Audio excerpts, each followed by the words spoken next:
전성기 시절 로빈 반 페르시는 한 세대에서 가장 우아한 스트라이커 중 한 명으로 찬사를 받았다.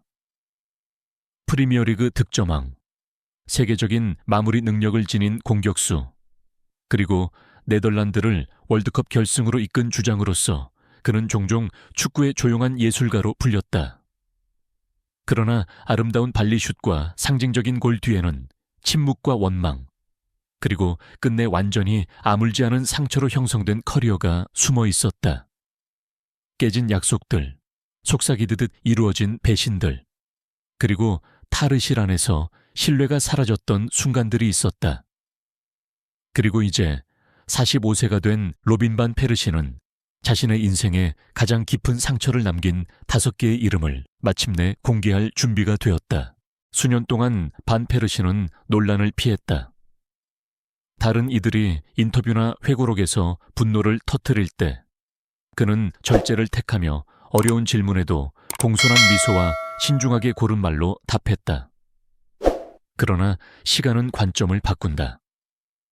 최근 한 성찰적인 대화에서 커리어 동안 배신을 느낀 적이 있느냐는 질문을 받자 그는 평소보다 오래 멈칫한 뒤 낮은 목소리로 이렇게 답했다.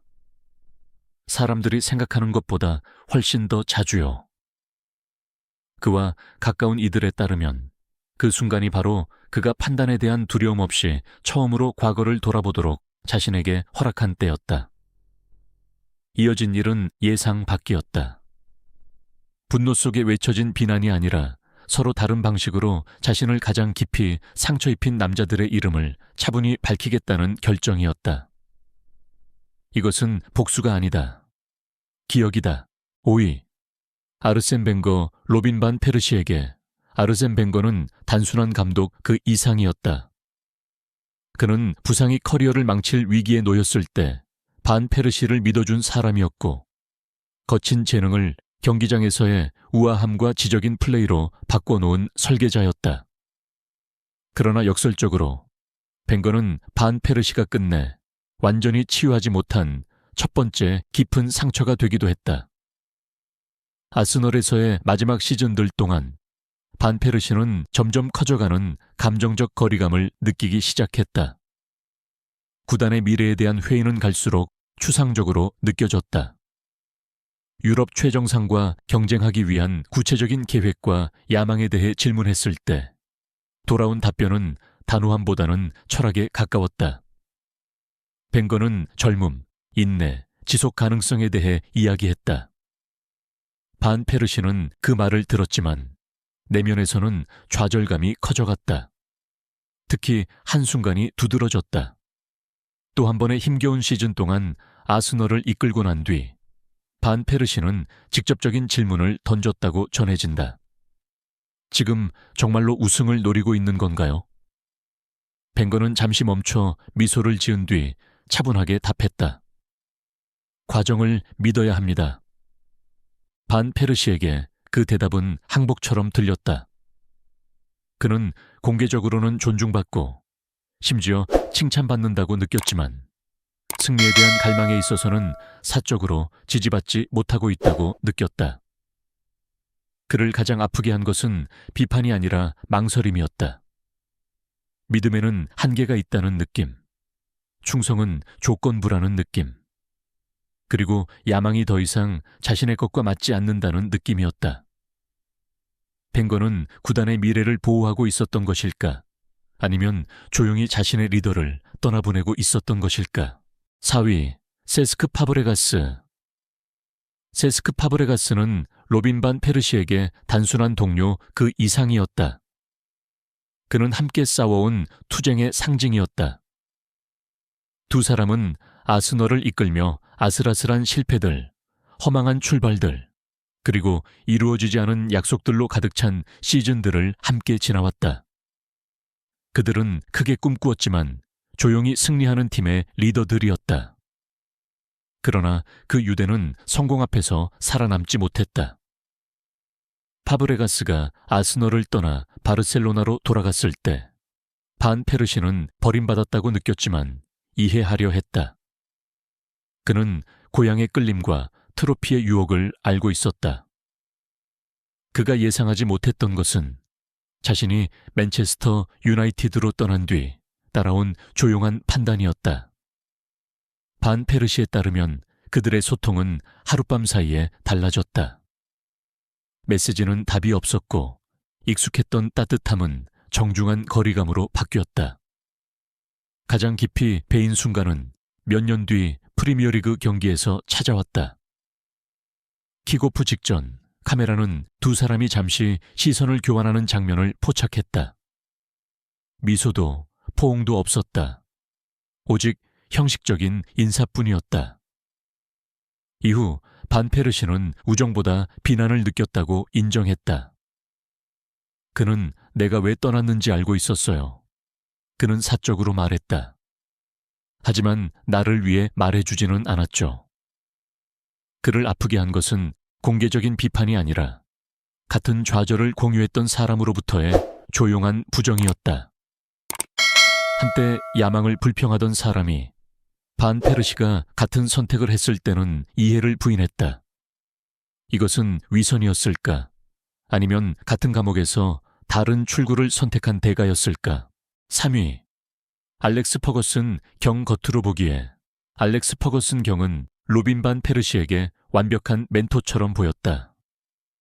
전설적인 감독이자 승리 문화의 대가였고 맨체스터 유나이티드의 마지막 우승 도전을 이끌 책임을 그에게 맡긴 인물이었다. 성공은 즉각적이었다. 골은 쏟아졌고 기록은 무너졌으며 프리미어리그 트로피는 올드 트래포드로 돌아왔다. 그러나 그 승리의 이면에서 두 사람의 관계는 이상하리만치 거리를 유지했다. 반 페르시는 훗날 퍼거슨이 친밀함이 아닌 권위를 통해 팀을 이끌었다고 회상했다. 칭찬은 드물었고 비판은 정확하면서도 가혹했다. 어려운 경기 뒤 긴장된 탈의실 순간 퍼거슨은 그를 똑바로 바라보며 이렇게 말했다고 전해진다. 이 클럽에서 누구도 대체 불가능하지 않다. 그 말은 동기부여를 위한 것이었지만 반 페르시에게는 소속감보다는 취약함을 상기시키는 말처럼 느껴졌다. 그를 진정으로 상처 입힌 것은 그 이후였다. 퍼거슨의 은퇴 이후 침묵은 완전했다. 전화도 메시지도 함께 이룬 성과에 대한 어떤 인정도 없었다. 반 페르시는 마지막으로 영광스러운 한 시즌을 위해 모든 것을 바쳤다고 느꼈지만 최고위층의 충성은 쓸모가 끝나는 순간 함께 끝난다는 사실을 깨달았다. 그는 전설적인 퍼즐의 마지막 조각에 불과했던 것일까? 아니면 퍼거슨의 고별 캠페인에서 사용된 마지막 무기였을 뿐이었을까? 2위, 피어스 모건. 이 목록에 있는 다른 인물들과 달리 피어스 모건은 한 번도 탈의실 안에 있었던 적이 없다. 그럼에도 그의 말은 경기장에서의 수많은 태클보다 더 깊이 파고들었다. 영향력 있는 언론인이자 공개적인 아스널 지지자로서 모건은 반 페르시가 맨체스터 유나이티드로 이적한 이후 가장 가혹한 공개 비판자 중 한 명이 되었다. 그 공격은 끊임없고 개인적이며 도저히 무시할 수 없는 것이었다. 반 페르시는 훗날 가장 아팠던 것은 의견 차이가 아니라 비인간화였다고 인정했다. 칼럼과 TV 출연에서 모건은 그를 배신자로 낙인 찍었고 그의 인격을 의심했으며 그의 야망을 탐욕으로 포장했다. 특히 하나의 헤드라인이 그의 마음에 깊이 남았다. 반 페르시는 자신의 영혼을 팔았다. 친구들에 따르면 반 페르시는 그 기사를 말없이 읽고 신문을 접은 뒤 몇 시간 동안 아무 말도 하지 않았다고 한다. 그 영향은 축구를 넘어섰다. 그의 가족은 모욕적인 공격을 받았다. 그의 충성심은 희화화된 이미지로 전락했다.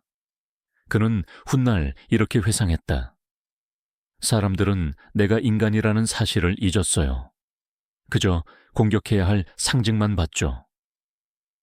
모건은 그와 사적으로 대화한 적도 해명을 구한 적도 없었지만 확신에 찬 어조로 여론을 형성했다. 반 페르시에게 이것은 또 다른 종류의 상처였다. 말로 가해지고 영향력으로 증폭되며 맞서 싸울 수도 도망칠 수도 없는 상처였다. 전장이 여론 그 자체일 때 과연 어떻게 자신을 방어할 수 있을까? 1위, 로빈 반 페르시 자신 목록에서 가장 고통스러운 이름은 동시에 가장 예상 밖의 이름이었다. 감독들, 동료들, 그리고 비평가들 위해 로빈 반 페르시는 자기 자신을 올려놓았다. 죄책감 때문이 아니라 냉혹할 정도의 정직함 때문이었다. 뒤를 돌아보며 그는 자신이 짊어지고 있던 많은 상처들이 자신의 침묵, 자신의 절제, 그리고 대면을 두려워한 마음으로 인해 더욱 깊어졌다는 사실을 인정했다. 수년 동안 반 페르시는 갈등보다 외교를 선택했다. 약속이 깨졌을 때도 그는 침묵했고 충성이 의심받을 때도 공개적인 방어를 피했다. 그는 프로페셔널함이 곧 인내라고 믿었다. 그러나 시간이 지나며 그 인내는 고립으로 바뀌었다. 그는 한때 이렇게 인정했다. 나는 더 일찍 말했어야 했다. 중요한 순간에 나의 진실을 지켰어야 했다. 본능에 어긋나는 상황을 받아들였던 순간들도 있었다.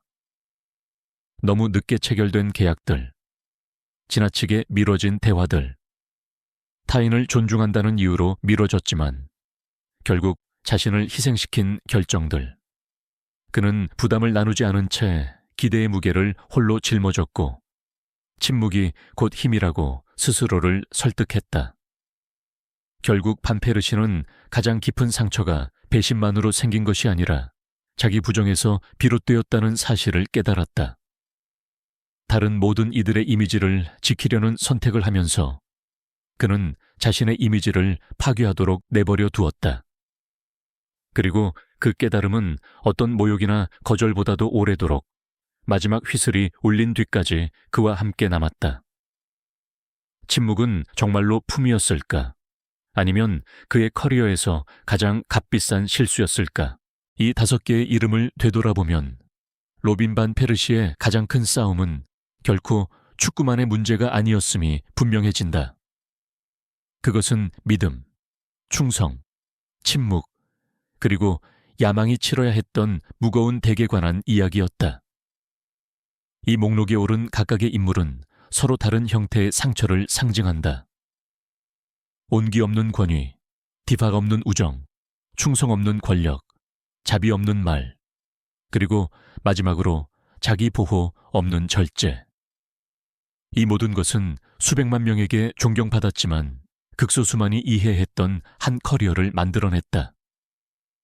어쩌면 진정한 비극은 누가 그를 상처 입혔느냐가 아니라 그 상처들이 얼마나 오랫동안 침묵 속에 간직되어 왔느냐일지도 모른다. 그리고 지금 이 순간에도 골과 트로피 뒤에는 얼마나 많은 진실이 말해지지 않은 채 남아있는 것일까? 만약 6번째 이름이 있다면 그것은 우리가 이미 알고 있는 누군가일까? 아니면 아직 한 번도 언급된 적 없는 누군가일까?